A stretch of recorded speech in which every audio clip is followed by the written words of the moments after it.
الحمد لله وكفى وسلام على عباده الذين اصطفى أما بعد أعوذ بالله من الشيطان الرجيم بسم الله الرحمن الرحيم وإذ قال موسى لفتاه لا أبرح حتى أبلغ مجمع البحرين أو أمضي حقبا. حضرت موسیٰ علیہ السلام اور حضرت خضر علیہ السلام کا قصہ چل رہا تھا. حضرت موسیٰ علیہ السلام ایک مرتبہ بنی اسرائیل کے درمیان خطاب کے لیے کھڑے ہوئے. بنی اسرائیل میں سے کسی نے حضرت موسیٰ علیہ السلام سے سوال کیا کہ اس زمانے میں سب سے زیادہ علم والا کون ہے؟ تو چونکہ اللہ تبارک و تعالی اس کائنات میں انبیاء سے بڑھ کر کسی کو علم نہیں دیتا، اس کائنات میں انسانوں میں انبیاء سے بڑھ کر کسی کے پاس علم نہیں، اس لیے حضرت موسیٰ علیہ السلام نے کہا کہ سب سے زیادہ علم والا میں ہوں. تو اللہ تبارک و تعالیٰ نے اس جملے کی بنیاد پر ایک خاص تربیت سے گزارا. حضرت موسیٰ علیہ السلام کو حکم ہوا کہ اس زمانے میں آپ کے ساتھ ساتھ آپ سے بڑھ کر ایک اور زیادہ علم والا ہے. حضرت موسیٰ علیہ السلام کو طلب ہوئی کہ وہ کون ہے. تو اللہ تبارک و تعالیٰ سے پوچھا کہ وہ کون ہے، میں اس سے ملنا چاہتا ہوں، کہاں ہو؟ تو حضرت اللہ تبارک و تعالیٰ نے حکم نازل کیا کہ وہ مجمع البحرین پر آپ کو ملیں گے، دو سمندروں کے ملنے کی جگہ پر. چنانچہ حضرت موسیٰ علیہ السلام نے رخت سفر باندھا اور نکلنے کا ارادہ کیا. یہ حضرت موسیٰ علیہ السلام کی طلب معلوم ہوتی ہے کہ علم کی کتنی طلب تھی. نبی ہیں، وقت کے نبی ہیں، اس کے باوجود علم کی ایسی طلب ہے کہ معلوم ہوا کہ مجھ سے زیادہ کوئی علم والا ہے تو سفر کے لیے نکلے. اور اللہ تبارک و تعالیٰ کی جانب سے کچھ علاماتیں موصول ہوئی کہ وہ وہاں پر ملیں گے جہاں مجمع البحرین دو سمندر ملتے ہیں. اس کی علامت یہ ہے کہ آپ اس میل میں اپنے ساتھ ایک مچھلی لے جائیے، اور وہ مچھلی جہاں زندہ ہو کر کود پڑے اور سمندر میں کود جائے، سمجھو کہ وہیں پر آپ کا مرکوز ہے، وہیں پر وہ آپ کو اہل علم جو شخصیت ہے وہ آپ کو وہیں پر ملیں گے. چنانچہ حضرت موسیٰ علیہ السلام نے اپنا ایک خادم یوشع ابن نون ان کو تیار کیا اور ان کو بتلایا کہ ہمیں مجمع البحرین پر جانا ہے. یہ موسیٰ علیہ السلام کا تواضع تھا. موسیٰ نبی ہے اور یوشع ابن نون خادم ہے. خادم کو کچھ نہ بتاتے اپنے ساتھ چل دیتے، تو خادم تو بہرحال خادم ہے، ان کو ساتھ چلنا تھا. لیکن موسیٰ علیہ السلام نے اپنی منزل بھی بتا دی کہ ہمیں مجمع البحرین پر جانا ہے. یوشع ابن نون کے بارے میں کہا جاتا ہے کہ وہ حضرت نوح علیہ السلام کے پڑپوتے تھے. حضرت نوح علیہ السلام کے پوتے کے بیٹے یوشع ابن نون. بعض روایتوں کے مطابق معلوم ہوتا ہے کہ وہ حضرت نوح علیہ السلام کے بھانجے تھے. جو بھی ہو، بہرحال حضرت موسیٰ علیہ السلام اپنے خادم یوشع ابن نون کے ساتھ سفر کے لیے روانہ ہوئے. طلب علمی کا سفر، علم کا حاصل کرنے کا سفر.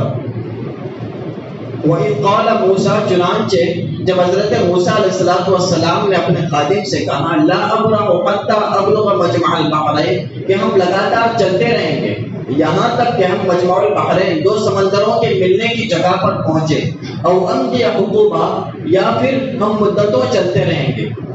یوں نہیں کہ ہم کو منزل نہیں ملی تو ٹھہر جائیں گے. اگر ہم کو منزل نہیں ملی، ہم کو سالہ سال تک چلنا پڑے تو ہم چلتے رہیں گے. مفسرین کے کہنے کے مطابق حقوبہ کا مطلب ہوتا ہے 80 سال تک چلتے رہنا. لیکن یہاں مراد صرف 80 سال نہیں ہے، بلکہ موسیٰ علیہ السلام کا کہنے کا مطلب یہ کہ ہم کو سالہ سال تک بھی چلنا پڑے تو ہم چلتے رہیں گے. جیسے ہم اپنی زبان میں بولتے ہیں کہ ہزارہ سال گزر گئے. لاکھوں سال گزرے، تو اس سے مراد یہ نہیں ہوتا کہ صرف لاکھ ہی گزرے، ہزار ہی گزرے، بلکہ بہت سال گزر گئے۔ اسی طرح حضرت موسیٰ علیہ السلام نے عقوبہ کا لفظ کہہ کر یہ بیان کیا کہ ہم کو علم کے حاصل کرنے کے لیے چاہے کیسی بھی مشقتیں برداشت کرنی پڑے، چاہے ہم کو جتنا بھی چلنا پڑے، ہم چلتے رہیں گے۔ علم کے حاصل کرنے کے لیے ہم کو جتنی بھی مشقتیں ہوں، جتنا بھی چلنا پڑے، ہم چلتے رہیں گے۔ فَلَمَّا بَلَغَا مَجْمَعَ بَيْنِهِمَا نَسِيَ حُوتَهُمَا فَاتَّخَذَ سَبِيلَهُ فِي الْبَحْرِ سَرَبًا۔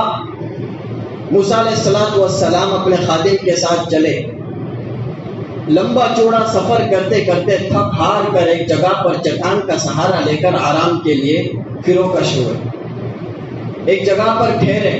حضرت موسیٰ علیہ السلام کی آنکھ لگ گئی، وہ آرام میں، اور اپنے خادم اپنے ساتھ میں۔ اسی دوران مچھلی زندہ ہو گئی اور کود پڑی سمندر میں، اور اس نے اپنا راستہ بنا لیا سمندر میں، فی البحر سربا، اور اس طرح سے راستہ بنائے کہ اس جہاں پر وہ مچھلی گھسی وہاں پر گویا کہ ایک سرنگ ہو گئی، پانی نے اس راستے کو چھوڑ دیا۔ جیسے زمین میں کھود دی جائے تو سرنگ بن جاتی ہے، سرابا بولتے ہیں پہاڑ کے اندر راستہ بنا کر سرنگ بنانا، گفا بنانا، راستہ بنانا۔ اسی طرح سے پانی کے اندر مچھلی کود پڑی اور پانی نے اپنا راستہ چھوڑ دیا، جہاں سے مچھلی گزری اس راستے کو چھوڑ دیا، سرنگ بنا دی۔ تو فلما بلغا مجمع بینہما، جب وہ دونوں سمندروں کے ملنے کی جگہ پر پہنچے، نسیا حوتہما، اپنی مچھلی کو بھول گئے۔ اللہ تبارک و تعالیٰ کی جانب سے آزمائش اور امتحان، یہ پہلا سبب کہ علم حاصل کرنے کے لیے آپ کو مشقتیں برداشت کرنی پڑے گی، لمبا سفر کرنا پڑے گا، گھر بار کو چھوڑنا پڑے گا، حالات ناگوار آئیں گے، آپ کو برداشت کرنا پڑے گا۔ لمبا سفر کر کے حضرت موسیٰ علیہ السلام نکلے۔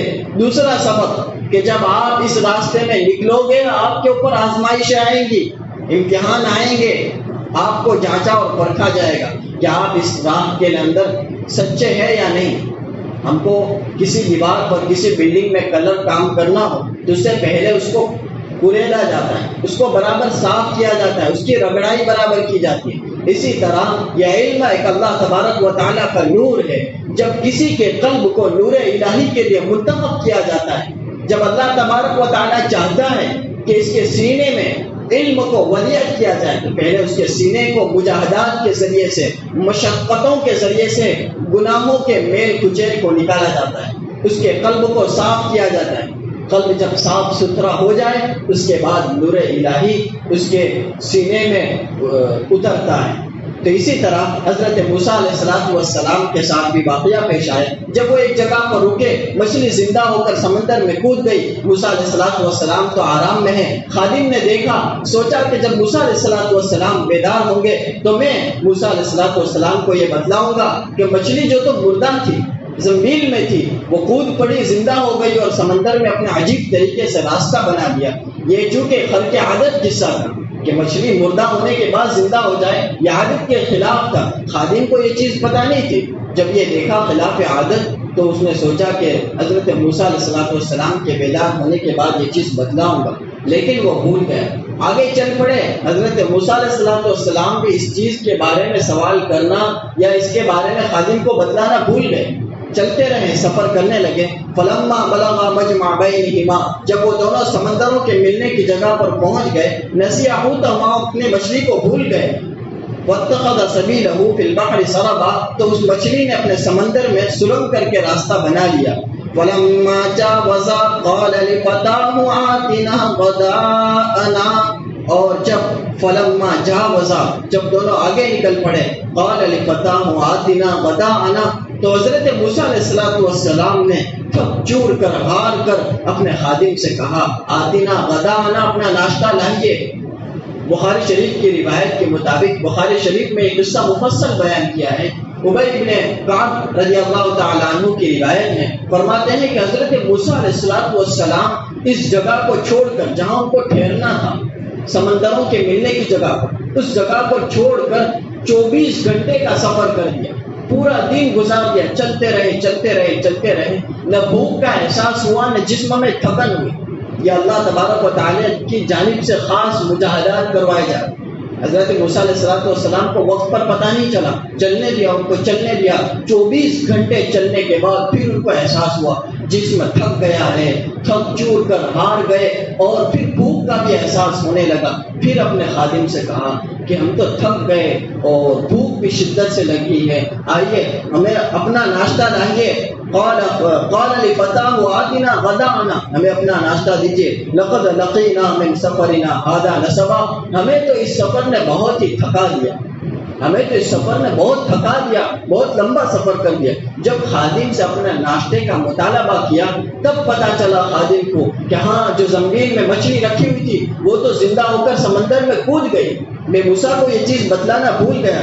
قال أرأيت إذ أوينا إلى الصخرة فإني نسيت الحوت، تو خادم نے کہا أرأيت، کیا آپ کو معلوم ہے، إذ أوينا إلى الصخرة، جب ہم چٹان کے قریب فروکش ہوئے تھے، آرام کے لیے بیٹھے تھے، فإني نسيت الحوت، تو میں مچھلی کو بھول گیا۔ وما أنسانيه إلا الشيطان أن أذكره، مجھے اس کے یاد کرنے کو کسی اور نے نہیں، شیطان نے ہی بلا دیا۔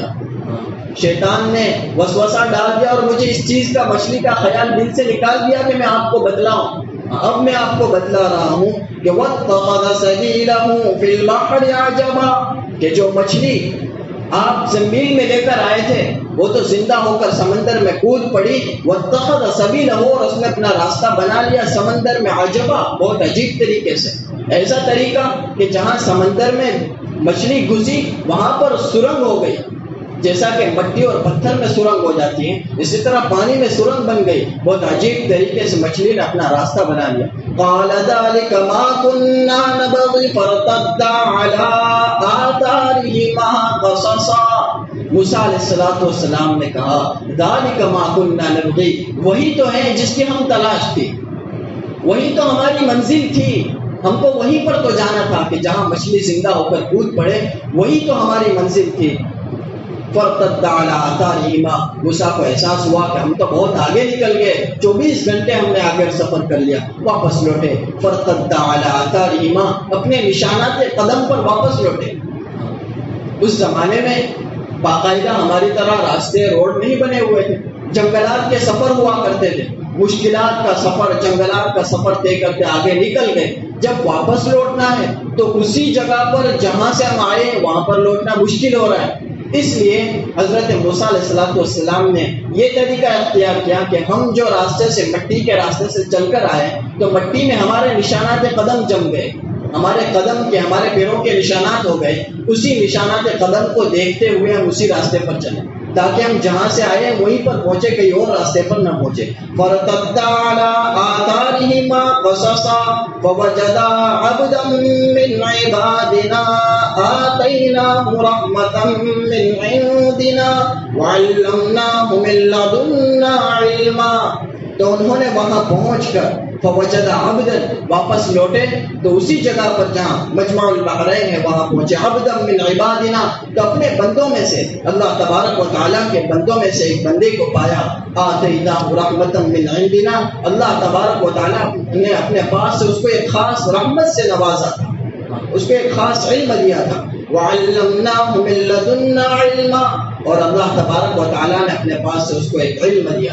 وہ حضرت خضر علیہ السلام، حضرت ابی بن کعب رضی اللہ تعالیٰ عنہ کی روایت کے مطابق صراحتاً معلوم ہوتا ہے کہ وہ حضرت خضر علیہ السلام تھے۔ وہ سمندر کے کنارے پر لیٹے ہوئے تھے، چادر تنی ہوئی تھی۔ موسیٰ علیہ السلام حضرت خضر علیہ السلام کے پاس پہنچے اور سلام کیا۔ حضرت خضر علیہ السلام نے چادر ہٹائی، پوچھا کون ہے؟ اور اس بیابان جنگل میں جہاں کوئی پرندہ بھی پر نہیں مارتا، ایسے جنگل میں یہاں کون آ گیا؟ موسیٰ علیہ السلام نے کہا کہ میں موسیٰ۔ حضرت خضر علیہ السلام کو اس کا پہلے سے علم ہو گیا تھا۔ حضرت خضر علیہ السلام نے پوچھا موسیٰ بنی اسرائیل سے؟ کہ جی ہاں میں بنی اسرائیل سے موسیٰ آیا۔ حضرت موسیٰ علیہ السلام حضرت خضر کو نہیں پہچانتے تھے، حضرت خضر موسیٰ علیہ السلام کو پہچانتے تھے، دونوں کی ملاقات ہو گئی یہاں پر۔ قال له موسى هل اتبعك على ان تعلمني مما علمت رشدا، حضرت موسیٰ علیہ السلام نے حضرت خضر سے کہا هل اتبعك، کیا میں آپ کے ساتھ چل سکتا ہوں اس شرط پر کہ آپ کو جو اللہ تبارک و تعالیٰ نے علم دیا ہے ہدایت کے لیے، اس میں سے آپ مجھے بھی کچھ سکھلائیے۔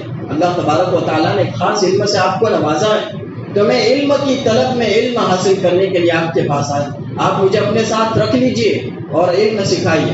دیکھو یہاں پر حضرت موسیٰ علیہ السلام نبی اور حضرت خضر علیہ السلام کے بارے میں مختلف روایت ہیں۔ اولاً تو یہی نہیں معلوم کہ وہ نبی ہے یا نہیں۔ اگر نبی نہیں ہے تو موسیٰ علیہ السلام کی افضلیت تو بالکل سامنے ہے کہ وقت کا نبی سب سے زیادہ افضل ہوا کرتا ہے، افضل البشر، لوگوں میں سب سے زیادہ افضل وقت کا نبی ہوا کرتا ہے۔ تو حضرت خضر سے افضل حضرت موسیٰ علیہ السلام۔ بالفرض اگر حضرت خضر علیہ السلام کو نبی مان بھی لیں تب بھی حضرت خضر علیہ السلام تو رسول نہیں۔ رسالت الگ چیز ہے اور نبی ہونا الگ چیز ہے۔ نبی کہتے ہیں بندوں کی ہدایت کے لیے کسی خاص بندے کا انتخاب کرنا جس کے اوپر وحی نازل ہوتی ہے، جو اللہ تبارک و تعالیٰ کے حکموں کے مطابق بندوں کو چلانے کی کوشش کرے۔ وحی کے ذریعے لوگوں کو اللہ تبارک و تعالیٰ کا پیغام بدلائے، اور رسالت وہ ہے جو پوری شریعت کو بدل دے، اس کے اوپر احکام نازل ہو، کوئی خاص کتاب نازل ہو، خاص کتاب دستور حیات نازل ہو کہ زندگی کیسی گزارنی وہ بتلانے کے لیے ایک خاص کتاب نازل ہو۔ جیسے ہمارے اور آپ کے آقا محمد مصطفیٰ صلی اللہ علیہ وسلم پر یہ آخری قرآن مجید نازل ہوا کہ زندگی کیسی گزارنی، دستور حیات یہ قرآن مجید نبی کریم صلی اللہ علیہ وسلم پر نازل ہوا۔ تو حضرت خضر علیہ السلام کو اگر نبی مان لے تب بھی رسول نہیں، اور حضرت موسیٰ علیہ السلام رسول ہے۔ دوسری بات یہ کہ حضرت موسیٰ علیہ السلام کو اللہ تبارک و تعالیٰ سے ہم کلامی کا بھی شرف حاصل ہے، حضرت خضر کو وہ چیز حاصل نہیں۔ بہر صورت حضرت موسیٰ علیہ السلام کا حضرت خضر سے افضل ہونے میں کوئی شک نہیں۔ ایک افضل حضرت خضر مفضول کے ساتھ ساتھ ہو رہا ہے، کس کے لیے؟ علم حاصل کرنے کے لیے۔ ہونا تو یہ چاہیے تھا کہ ایک بڑا آدمی ہے، علم والا ہے، ایک بڑی شخصیت ہے تو چھوٹا آدمی اس کے پاس جاتا، لیکن نہیں، یہاں الٹا ہو رہا ہے۔ حضرت موسیٰ علیہ السلام کو علم کی طلب ہے تو اگرچہ وہ حضرت خضر حضرت موسیٰ سے چھوٹے ہیں، اس کے باوجود ان کو اس کے پاس جانا پڑے گا۔ علم حاصل کرنے کے لیے اپنے آپ کو دوسروں کے حوالے کرنا پڑے گا، چاہے ہم کو جس سے علم حاصل کرنا ہے وہ مرتبہ میں ہم سے چھوٹا ہو، اس کے باوجود اس کو، اس کے شرائط کو، اس کے احکام کو، اس کی باتوں کو ہم کو ماننا پڑے گا۔ وہ جو شرط رکھے ہم کو تسلیم کرنا پڑے گا اور اپنے آپ کو ان کے حوالے کرنا پڑے گا۔ یہ اس قصے کا سب سے بڑا اہم سبب۔ تو اس قصے کے جو اسباب ہیں اس میں سب سے پہلا علم حاصل کرنے کے لیے ہمیں مشقتیں برداشت کرنی پڑے گی، مجاہدات ہوں گے۔ دوسرا، اس علم حاصل کرنے کے لیے ہم کو سفر کرنا پڑے گا، گھر بار چھوڑنا پڑے گا۔ تیسرا، ہم کو جس سے علم حاصل کرنا ہے چاہے وہ ہم سے چھوٹا ہو، اس کے باوجود ہم کو اپنے ان کے حوالے کرنا پڑے گا، ہم کو ان کے شرائط کو، ان کی باتوں کو ماننا پڑے گا۔ اللہ تبارک و تعالیٰ ان چیزوں کو سن کر ہم کو بھی علم کی طرف سچی طلب ہمارے سینوں میں پیدا کریں، اور علم حاصل کرنے کی ہمیں سعی اور کوشش کرنے کی توفیق عطا فرمائیں۔ ہمیں سبحان اللہ و بحمدہ، سبحان اللہ۔